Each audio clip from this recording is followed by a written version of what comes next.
তাই মিলিয়ে সেরা বাংলায়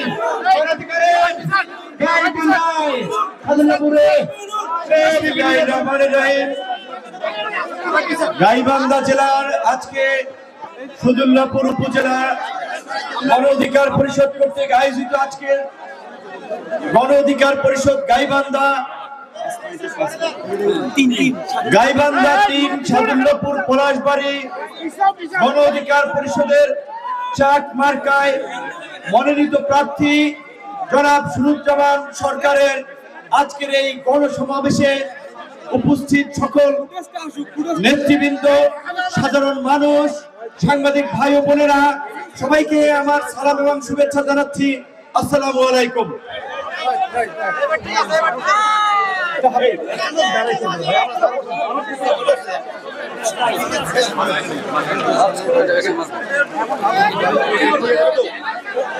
ভাই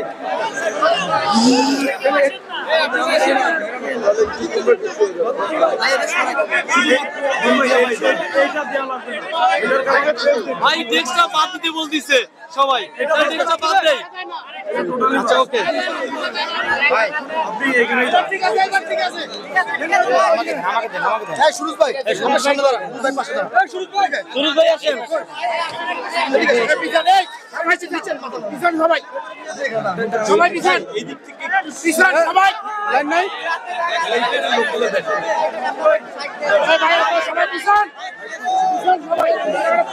এইখানে এত লোক সরে যান সবাই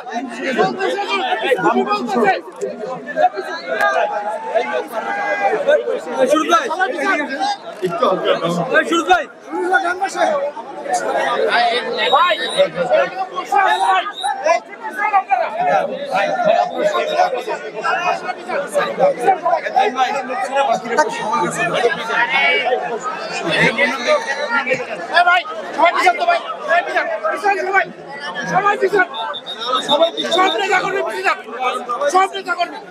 উপস্থিতি, আমি যেটা বলছিলাম, আপনারা জানেন গণ অধিকার পরিষদ বাংলাদেশের অত্যন্ত একটি প্রতিকূল সময়, যখন যেই সময়ে মানুষ ফ্যাসিবাদের কাছে পর্যদস্তু হয়ে অন্যায়ের বিরুদ্ধে প্রতিবাদ করতে ভুলে গিয়েছে, অন্যায়ের বিরুদ্ধে কথা বলা বন্ধ করে দিয়েছে, সেই সময়ে 2018 সালে এই ছাত্র সমাজকে সংগঠিত করে ছাত্র সমাজকে নিয়ে সারা দেশের মেধাবী ছাত্রদের মেধার মূল্যায়নের দাবিতে কোটা সংস্কার আন্দোলন থেকে গড়ে উঠে 2018 সাল থেকে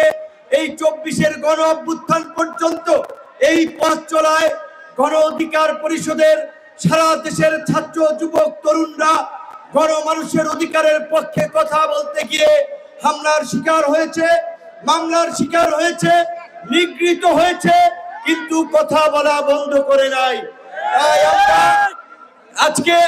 এই জাতীয় নির্বাচনকে সামনে রেখে সারা দেশে পরিচ্ছন্ন ইমেজের নেতৃবৃন্দকে খুঁজে বের করে জনপ্রতিনিধি হিসেবে আমরা মনোনীত করছি। তারই অংশ হিসেবে এই গাইবান্ধা 3 সাদুল্লাপুর পলাশবাড়ির জনগণের জন্য আমরা গাইবান্ধার এই তরুণ যুবক শিল্প উদ্যোক্তা ব্যবসায়ী পরিচ্ছন্ন ইমেজের মানুষ এই সুরুজ্জামান সরকারকে আমরা মনোনীত করেছি। আপনারা তার সম্পর্কে পরিষ্কার ভাবেই জানেন, তার সম্পর্কে এলাকায় কোনো ব্যাড রেকর্ড নাই, মানুষের উপরে জুলুম করেন নাই, চাঁদাবাজি করেন নাই, অন্যের জায়গা জমি কলকারখানা দখল করেন নাই। গণ অধিকার পরিষদের যে রাজনীতি, জনতার অধিকার আমাদের অঙ্গীকার, আমাদের অঙ্গীকার দেশ হবে জনতার। এই অবহেলিত গাইবান্ধা তথা উত্তরাঞ্চলের মানুষের